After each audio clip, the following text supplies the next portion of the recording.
whistleblower, when you have a whistleblower that reports things that were incorrect, as you know, and you probably now have figured it out, the statement I made to the president of Ukraine, a good man, a nice man, knew was perfect. It was perfect.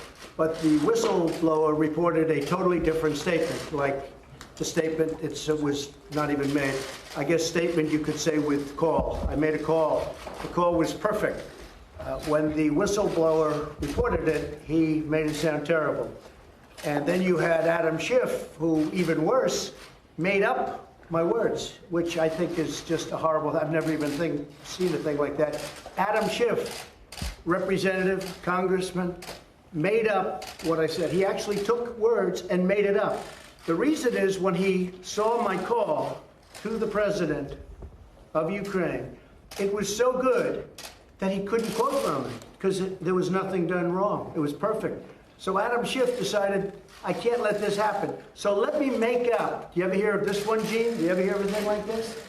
So Adam Schiff made up a phony call, and he read it to Congress, and he read it to the people of the United States. And it's a disgrace. This whole thing is a disgrace. There's been tremendous corruption, and we're seeking it. It's called Drain the Swamp. There's been corruption on the other side. There's been corruption like you've never seen. Now, the new president of Ukraine ran on the basis of no corruption. That's how he got elected. And I believe that he really means it. But there was a lot of corruption having to do with the 2016 election against us. And we want to get to the bottom of it, and it's very important that we do. Thank you very much. All right, the president answering a question on the whistleblower and taking off from there and assailing not only the whistleblower's account of the phone call between the president and other matters associated with that and the president of Ukraine. Eamon Javers is at the White House with a summary. Eamon? Yeah, Tyler, the question that you couldn't quite hear there was from NBC's Hallie Jackson, who asked the president, does he know the identity of the whistleblower? And it's a little bit hard to figure out what the president's answer means just because he says we're trying to find out about a whistleblower. So the question is, does he already know the identity of this person and just is declining to name that person publicly, or does he actually not know the name of the whistleblower, and is he suggesting that he's trying to find that out? So it's a little bit unclear from the president's answer, but you do get the sense from the president's answer there that he is extremely frustrated with the position that he finds himself in, frustrated with Democrats on Capitol Hill. And what we saw from his tweets over the weekend is he's frustrated that he can't counterpunch. That's his signature political strategy. And in this case, because the whistleblower is anonymous, the president really can't attack that person, pull away that person's credibility, question that person's motives and all the rest of it, because he simply can't name that person publicly or is not willing to name that person publicly right now, Tyler. He also assailed a few days ago not just the whistleblower, but the sources, apparently, who told the whistleblower or gave them accounts of what had transpired both before and then after the conversation with the president of Ukraine.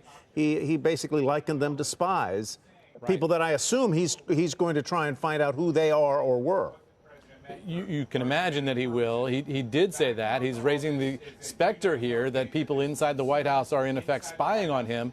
Although at the same time, he says that he knows that every time he makes a call with a foreign leader, there are a number of his own staff on that call, listening in, taking notes, that sort of thing. So nonetheless, he says he's frustrated with these particular people, unclear how many there are, but in the whistleblower complaint, the whistleblower, him or herself, suggests that he or she was getting information from other people inside the White House. The president said on Twitter yesterday he wants to meet with those people. He wants to sit down face-to-face with all of them. The problem he has is he doesn't know who they are, at least. It's germane, I suppose, also because the whistleblower's account was based on secondhand information, i.e. information given to the person, to the whistleblower, by those White House sources.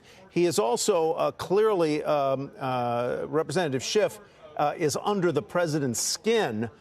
He earlier today in a tweet, or maybe it was yesterday, questioned whether he should be arrested for treason and fraud for Schiff's account of what the summary, I would call it, of the president's phone call with the president of Ukraine. It was not in any sense, I don't believe, was Schiff trying to read what he thought was a verbatim account of that phone call.